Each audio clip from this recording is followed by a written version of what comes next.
So guys, for the first step, you're going to head over to search and type in registry editor. Click on it and then click on yes. And now this will come up.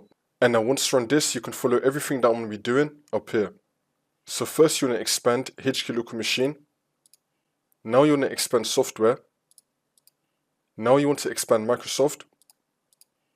Now you want to expand Windows NT. I'm going to scroll down till we find Windows NT. Here it is, you want to expand Windows NT.